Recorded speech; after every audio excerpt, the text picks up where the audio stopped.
அவன் ஜீவனுள்ள தேவனுடைய குமாரன் என்பதை அறிந்து கொண்டான். அறிந்து கொண்டதினால் கிடைத்த முதல் ஆசீர்வாதம், நீ பாக்கியவான். ரெண்டாவது ஆசீர்வாதமா, உன்னை பாக்கியவான் சொன்னது இந்த உலகம் இல்லப்பா. உன்னை பாக்கியவான் என்று உயர்த்துறது இந்த உலகம் இல்ல, பரலோகத்தில் இருக்கிற பிதாவே உனக்கு அந்த தகுதியை கொடுத்திருக்கிறார். இதை யாரும் சொல்லல, நான் சொல்லல, உங்களுக்கு உங்களை பெற்றவங்க சொல்லல, உங்க கூட பிறந்தவங்க சொல்லல, நீங்க பழகுற நண்பர்கள் சொல்லல, நீங்க பார்க்கிற பொதுமக்கள் சொல்லல, சர்வ வல்லமையுள்ள தேவன். எவ்வளவு அழகா சொல்றாருங்க, என் பிதா.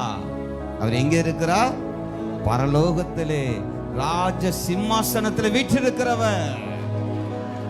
அவர் உனக்கு இந்த தகுதியை கொடுத்திருக்கிறார். அவர் உனக்கு இந்த பட்டத்தை கொடுத்திருக்கிறார். அவர் உனக்கு இந்த உயர்வை கொடுத்திருக்கிறார். இது அவர் கையிலிருந்து உனக்கு நேரடியாக கிடைக்கிற ஒரு தகுதி. இதுக்கு எந்த என்ட்ரன்ஸ் எக்ஸாம் எழுதக்கூடாது, எதுவும் சம்திங் கொடுத்து வாங்க முடியாது. இது யாரும் இந்த உலகத்துல எந்த மூலையில தேடினாலும் கிடைக்காது. இது நேரடியாக நீ யாரா இருந்தாலும் சரி, படிச்சவனா இருந்தாலும் சரி, படிக்காதவனா இருந்தாலும் சரி, நீ எப்பேற்பட்டவனா இருந்தாலும் சரி, நீ அழகா இருந்தாலும் சரி, நீ அழகு இல்லைனாலும் சரி, நீ சொந்த வீடு வச்சிருந்தாலும் சரி, இல்லை சொந்த வீடே உனக்கு இல்லைனாலும் சரி, நீ அவரை அறிகிற அறிவில பெற்றுக்கொண்டால் நீ பாக்கியவான். இதுக்கு மேல வேற எந்த குவாலிஃபிகேஷன் ஆண்டவர் எதிர்பார்க்கல. ஒரு குருடனை பார்க்கிறாரு, கேட்கிறாரு, எப்பா உனக்கு பார்வை கொடுக்க முடியும் என்று நீ விசுவாசிக்கிறாயா? என்னால உனக்கு பார்வை கொடுக்க முடியும்னு நீ விசுவாசிக்கிறியா? விசுவாசிக்கிற ஆண்டவரே, போ, உன் விசுவாசத்தின்படி உனக்கு பார்வை உண்டாகட்டும். அப்ப அவனுக்குள்ள முதல்ல என்ன, எதை ஒன்று கொண்டு வந்தாரு? எதை கொண்டு வந்தாரு? என்ன விசுவாசத்தை? என்ன விசுவாசத்தை? நான் தான் கிறிஸ்து என்ற விசுவாசத்தை அவனுக்குள்ள கொண்டு வந்தார். நம்ம அப்படி மேலோட்டமா படிச்ச உடனே எல்லாமே அப்படியே லிட்ரலா எடுத்துக்கிறோம். லிட்ரலா எடுத்தா கூட, நான் என்னால உனக்கு கொடுக்க முடியும், நீ விசுவாசிக்கிறியாப்பான்னு அந்த விசுவாசத்தை கேட்ட பிறகு நமக்கு தெரியும். ஆனா அவர் கேட்ட உண்மையான அர்த்தம் என்ன தெரியுமா? நான் ஜீவனுள்ள தேவனுடைய குமாரனாகிய கிறிஸ்து என்பதை நீ விசுவாசிக்கிறியா?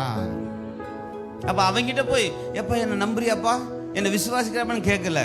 உன் விசுவாசத்தின்படி உனக்கு ஆக கடவுள் சொல்லிட்டு போகினேன். இன்னைக்கு நீங்க தாவீதின் குமாரனே என்று கூப்பிடுகிறீர்களா? இன்னும் ஏசப்பா ஏசப்பா ஏசப்பான்னு புலம்புறீங்களா?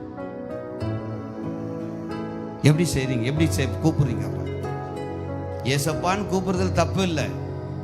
அதே நம்முடைய புலம்பலா இருக்கக்கூடாது. அதே நம்முடைய புலம்பலா இருக்கக்கூடாது. அவரை குறித்து அறிகிறார் பவுல் சொல்றாரு பாருங்க, நான் எப்படியாகிலும் அவரை குறித்து அறிகிற அறிவிலே வளர்வதற்கு லாபமாயிருக்கிற அனைத்தையும் நஷ்டம் என்று கருதுகிறேன். குப்பையுமாய் நான் கேட்கிறேன் உங்களை, இது வரைக்கும் நீங்க கிறிஸ்துவுக்குள்ள வந்து கிறிஸ்துவுக்காக நீங்க எதை விட்டீங்க?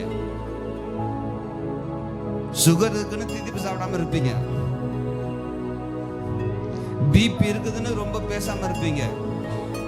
ஏதோ நமக்குள்ள ஒரு குறை இருக்கிறதுனால நம்ம அதை விட்டு இருப்போமே தவிர, என் இயேசு என்னை பாக்கியவான் என்று தெரிந்து கொண்டது நிமித்தம் நான் எதை இழந்திருக்கிறேன் அல்லது நான் எதை விட்டு இருக்கிறேன் சொல்ல முடியுமா?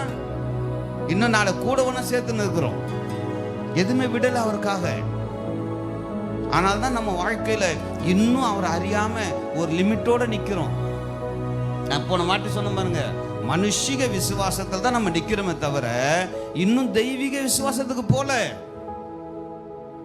அப்ப தெய்வீக விசுவாசம் என்பது என்ன? மனுஷிக விசுவாசம் என்பது அவர் இயேசு, அவர் என் பாவங்களை மன்னித்தார், என் பாவங்களை நீக்கி ரட்சித்தார். இது மனுஷிக விசுவாசம். தெய்வீக விசுவாசம் எது?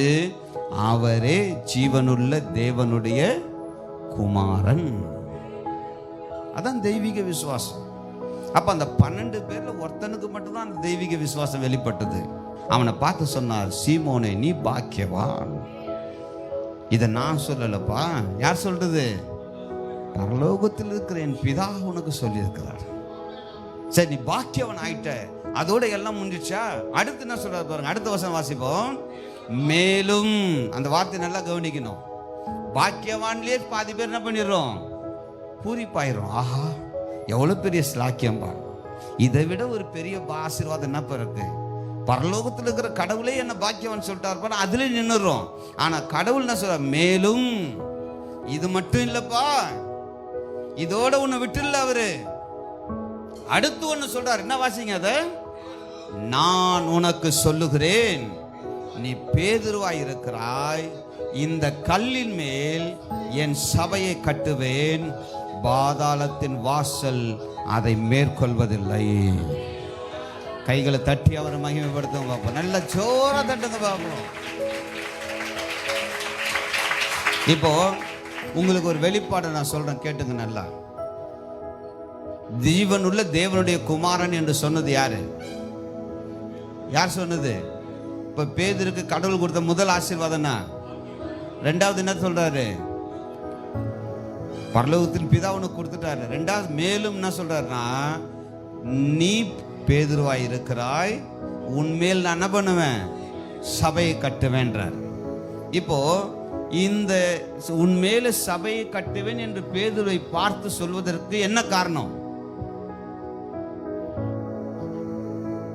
சொல்லுங்க பாப்பா. எதுக்காக பேதுரு மேல சபையை கட்டுவேன்னு சொன்னார்? ஏன் வேற இடமே கிடைக்கலையா?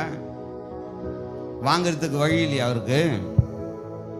ஏன் பேதுரு சொன்னாரு? இப்ப நம்ம என்ன விசுவாச அறிக்கை சொன்னோம்? கிறிஸ்து என்று அறிந்தவன் அவன்தான், நீதான் ஜீவனுள்ள தேவனுடைய குமாரனாகிய கிறிஸ்து. அப்ப இந்த வெளிப்பாடு அவனுக்கு கிடைச்சதுனால கடவுள் சொல்றாரு, நான் உன்மேல் சபையை கட்டுவேன். இப்ப நான் ஒரு கேள்வி கேட்கிறேன், நீங்க எவ்வளவு புரிஞ்சு நிக்கிறீங்கன்னு இதுக்கு பதில் சொல்லுங்க.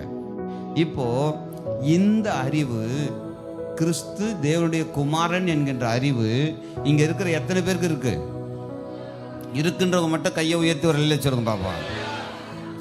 ஏறக்குறைய எல்லாருக்கும் இருக்குது, பாதி பேர் சொல்லல. கையை தூக்குனவங்களுக்கெல்லாம் கிறிஸ்து இவர் தான் தேவகுமார்ன்ற அறிவு இருக்கு. இப்ப நான் கேட்கிறேன், உங்க மேல ஆண்டவர் சபை கட்டுவாரா கட்ட மாட்டாரா? எத்தனை பேர் விசுவாசிக்கிறீங்க? நல்ல சத்தமா சொல்லுங்க பாப்போம். இப்ப சபை யார் மேல கட்டுவார் அவரு? ஏதோ சீனிவாசபுரம் 34 தெருவில் 34 நம்பர்ல இருக்கிற ஒரு பில்டிங் தான் சபையா? கிடையாது. இங்கே அமர்ந்திருக்கிற நீங்கள் ஒவ்வொருவரும் தேவனுடைய ஆலயமாக இருக்கிறீர்கள்.